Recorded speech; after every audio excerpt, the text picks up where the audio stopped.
नमस्कार। चलिए आज एक ऐसी कहानी में उतरते हैं, एक ऐसे दिव्य जन की कहानी जो हमारी असलियत की समझ को, हमारी रियलिटी को चैलेंज करती है। ये सिर्फ एक घटना नहीं है, बल्कि एक गहरा आध्यात्मिक रहस्य है जो हमें भगवान कृष्ण के जन्म के बारे में बहुत कुछ बताता है। तो इस कहानी की सबसे पहली और सबसे जरूरी बात यह है कि ये कोई आम जन्म नहीं है। ये एक दिव्य घटना है जो हमारे फिजिकल वर्ल्ड के नियमों से, लॉज ऑफ नेचर से पूरी तरह से अलग है। तो चलिए समझते हैं कि इसका असल में मतलब क्या है। देखिए, जब हम कहते हैं दिव्य या ट्रांसेंडेंटल जन्म, तो इसका सीधा सा मतलब है जो भौतिक प्रकृति के नियमों से परे हो। भगवान अपनी मर्जी से प्रकट होते हैं, अपनी खुशी से, न कि कर्म के बंधन के वजह से। और ये एक पॉइंट पूरी कहानी को समझने की चाबी है। तो ठीक है, भगवान के प्रकट होने से ठीक पहले माहौल कैसा था? पूरा ब्रह्मांड और हमारी पृथ्वी भी एक बहुत ही खास तरीके से रिएक्ट कर रहे थे। चारों तरफ ऐसे ऐसे संकेत मिल रहे थे कि कुछ बहुत बड़ा, कुछ असाधारण होने वाला है।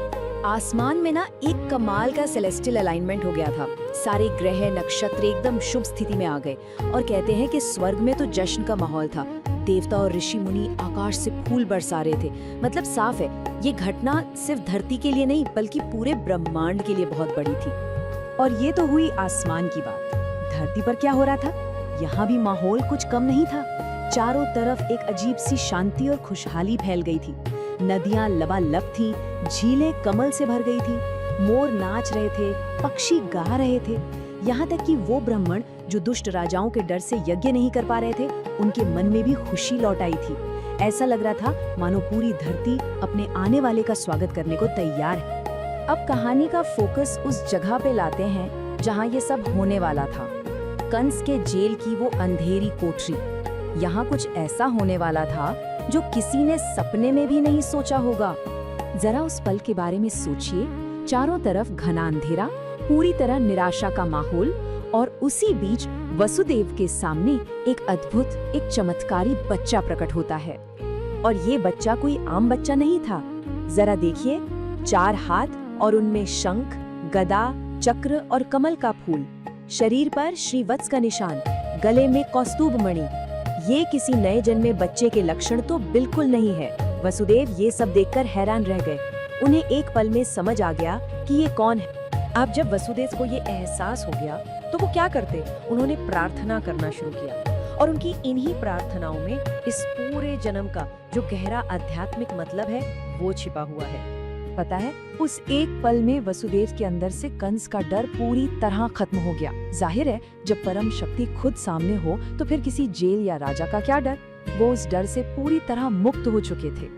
वसुदेव ने अपनी प्रार्थना में एक बहुत ही गहरा सवाल उठाया कि भाई, जो भगवान आनंद है, जो हर जगह है, वो देवकी के गर्भ जैसी एक छोटी सी जगह में कैसे आ सकता है?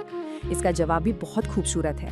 भगवान का आना हमारे आपके जैसा फिजिकल नहीं है। वो तो पहले से ही हर कण में, हर परमाणु में मौजूद है। तो गर्भ में प्रकट होना उनके लिए बस अपनी शक्ति का एक और विस्तार था, कोई बंधन नहीं। ये एक बहुत ही दिलचस्प बात है।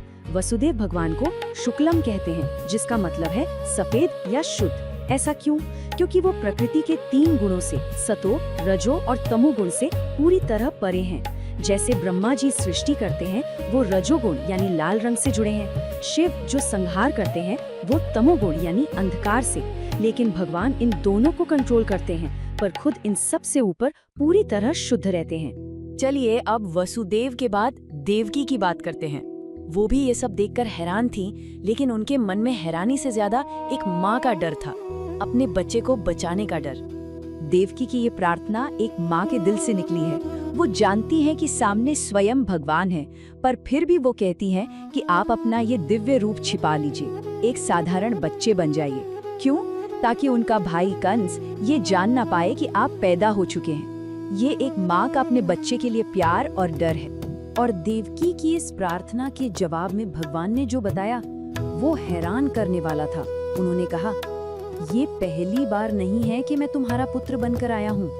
ये हमारा 3रा जन्म है एक साथ। उन्होंने बताया कि कैसे वो पहले कृष्णगर्भ और फिर वामन देव के रूप में उनके पुत्र बन चुके हैं। इससे उनका जो शाश्वत इटर्नल रिश्ता है वो साफ हो जाता है। और फिर भगवान ने उन्हें आगे का प्लान बताया। उन्होंने कहा, अब मुझे तुरंत गोकुल ले चलिए और वहाँ यशोदा के यहाँ जो बेटी पैदा हुई है उससे मुझे बदल दीजिए। साथ ही उन्होंने ये भरोसा भी दिलाया कि इस बार उनका उद्धार निश्चित है। और बस यहीं से कहानी का सबसे एक्शन पैक्ड हिस्सा शुरू होता है, द मिरेक्युलस एस्केप। एक ऐसा सफर जिसमें कदम कदम पर चमत्कार होते हैं। तो वो ये कि जैसे ही वसुदेव ने बच्चे को उठाया, सब कुछ बदलना शुरू हो गया। पहला चमत्कार, भगवान एक आम बच्चे के रूप में आ गए। फिर जेल के सारे गार्ड गहरी नींद में सो गए। लोहे के भारी भरकम दरवाजे अपने आप खुल गए और जब वसुदेव बाहर निकले तो तेज बारिश से बचाने के लिए खुद शेषनाग ने अपने फन फैलाकर एक छतरी बना दी। और सबसे बड़ी बाधा, उफनती हुई यमुना नदी, उसने भी उन्हें रास्ता दे दिया। एक एक करके सारी मुश्किलें अपने आप हटती चलेंगी। गोकुल में यशोदा की बेटी से बच्चे को बदलने के बाद वसुदेव चुपचाप जेल वापस आ गए। उन्होंने उस बच्ची को देवकी की गोद में लिटा दिया और वापस खुद को उन्हीं जंजीरों में बांध लिया। सब कुछ पहले जैसा, मानो कुछ हुआ ही ना हो। तो ये पूरी कहानी हमें एक बहुत बड़े सवाल के साथ छोड़ जाती है। अगर ईश्वर या दिव्य शक्ति इस तरह से दुनिया में आ सकती है, फिजिकल वर्ल्ड के नियमों को अपनी मर्जी से मोड़ सकती है, तो फिर जिसे हम भौतिक और आध्यात्मिक दुनिया कहते हैं, उसके बीच की जो लकीर है वो असल में है भी या नहीं, इस पर जरूर सोचिएगा।